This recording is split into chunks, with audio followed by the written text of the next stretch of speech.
Welcome to another episode of the Radio.com Sports Fantasy Football Show. My name is Steven Andress, and on this episode, we will be pinpointing wide receiver breakout candidates for the 2019 fantasy football season.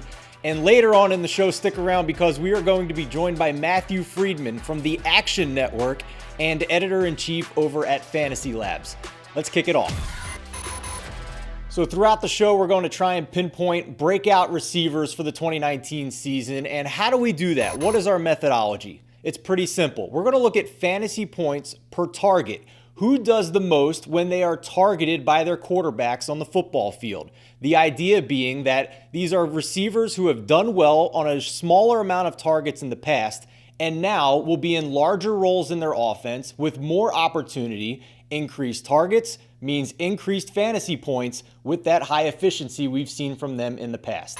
And the first receiver that we think will break out in 2019 is Seattle Seahawks wide receiver Tyler Lockett. Lockett's average draft position right now is hovering around the 6th round, despite the fact that he had 3.1 PPR fantasy points per target in 2018. That put him first among all wide receivers with a minimum of 30 targets for the season. And most people will say, well, he didn't have many targets. He scored 10 touchdowns. This is a negative regression candidate. He's not going to be as good this year because Seattle doesn't throw the ball.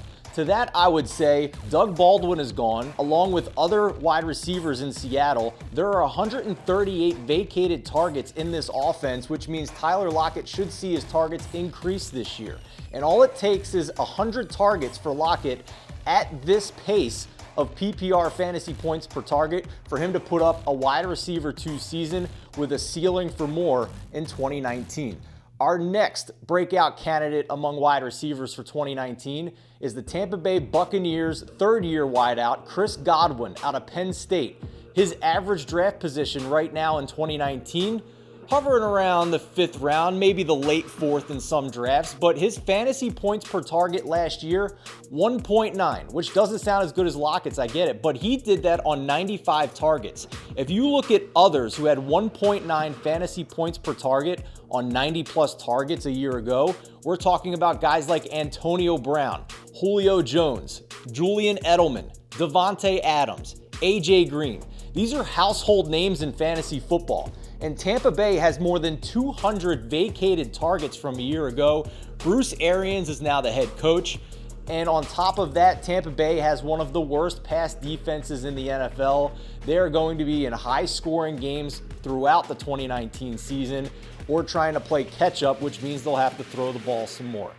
Our third nominee for a wide receiver breakout season in fantasy football is Dante Pettis of the San Francisco 49ers. There is no incumbent number 1 wide receiver in this offense. Yes, tight end George Kittle is there, but if you look at Dante Pettis' average draft position, it's around the 9th or 10th round right now. Extremely affordable.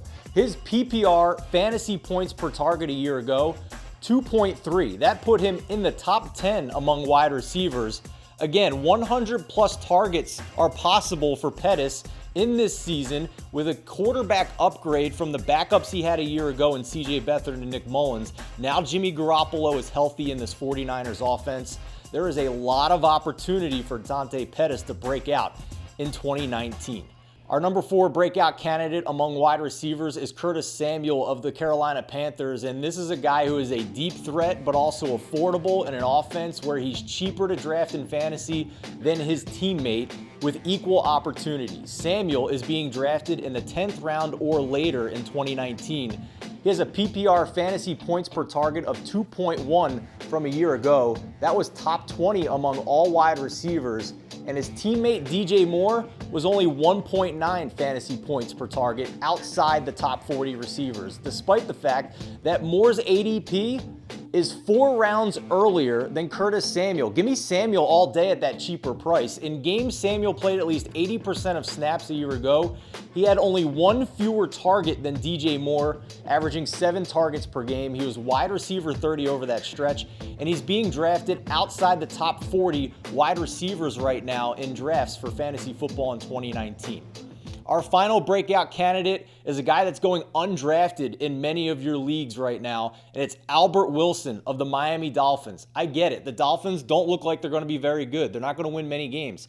Doesn't matter in fantasy football. We like teams that are going to lose a lot of games because they're going to be throwing the ball a lot in second halves. And Albert Wilson's average draft position, undrafted on Yahoo, 170 on ESPN, despite the fact that he had a fantasy point per touch mark of 2.8 a year ago, second among all wide receivers, only trailing Tyler Lockett. Now, we need to monitor his health. He's coming back from a hip injury. Make sure he's still good to go for the start of the season. If you have an IR spot, this is a good guy to draft late, put on your IR spot, and still have another bench spot to burn. But this new offense under Brian Flores and OC Chad O'Shea, coming over from the New England Patriots, Wilson could very much be in the Julian Edelman role, and Wilson was explosive last year. He led the league in yards after catch, led the league in touchdowns of 20-plus yards before he got injured. He had touchdowns of 75 yards, 74 yards, 43 and 29 yards. Negative game script will help him. There's no established wide receiver, or even established pass-catching target in this new offense in Miami. Take a shot on Albert Wilson late in your drafts. We're joined now by the editor-in-chief at Fantasy Labs, part of the Action Network, Matthew Freedman. Matthew, thank you so much for joining us. We've been talking about breakout candidates among wide receivers in fantasy, and among the 5 names we mentioned on the show today, Curtis Samuel, Tyler Lockett, Chris Godwin, Dante Pettis, and Albert Wilson.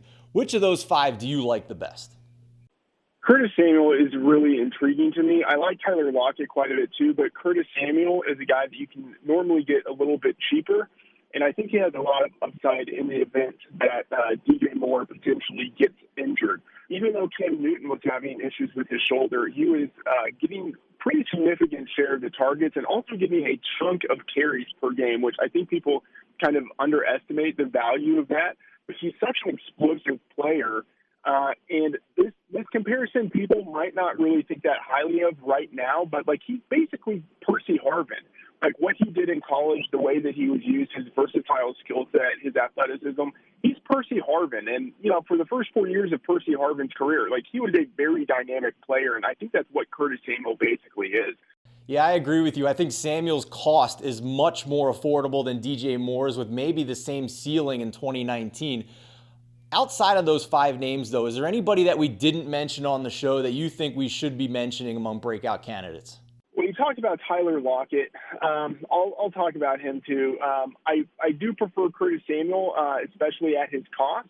But Tyler Lockett, people are acting as if he is definitely going to regress this year. But people are forgetting that his entire career he has been an efficient producer, and now he is locked in as the number 1 receiver in that offense. Even if the Seahawks have a run-heavy scheme, and I expect that they will, there will still be a lot of targets that can go Tyler Lockett's way. In the past, Doug Baldwin was always having to compete a little bit with some other guys. For instance, Jimmy Graham, and then last year he had to compete some with Tyler Lockett.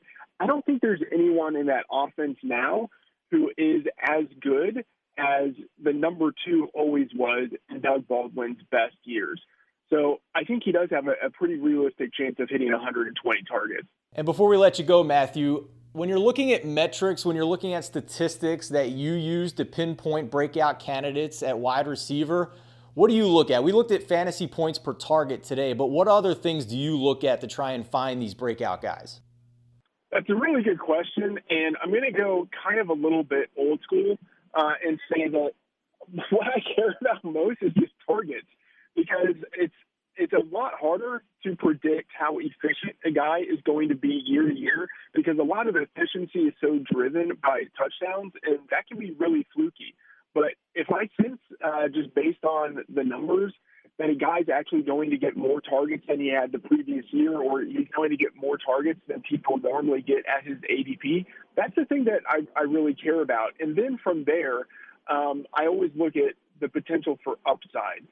So after round 5, like 1 through 5, you're really just focused on not what a guy is likely to do, but what he might be able to do in a better than average situation if things break his way. And so at that point, then I start looking at efficiency, how basically how efficient a guy is going to be at turning targets into receptions, yards, and touchdowns. And air yards are a big part of that. So I always want to see a guy who gets targeted a little bit deeper down the field. But really, in the end, as basic as this sounds, it comes down to how many targets I'm projecting a guy to get. Matthew, really appreciate you coming on the show today, and thank you for everybody for watching. A reminder, when you're looking for those breakout wide receiver candidates, look for efficiency in the past. Look for receivers whose roles are going to grow in 2019 to capitalize even more on that efficiency. Best of luck this year in your fantasy football leagues, and we'll see you next time.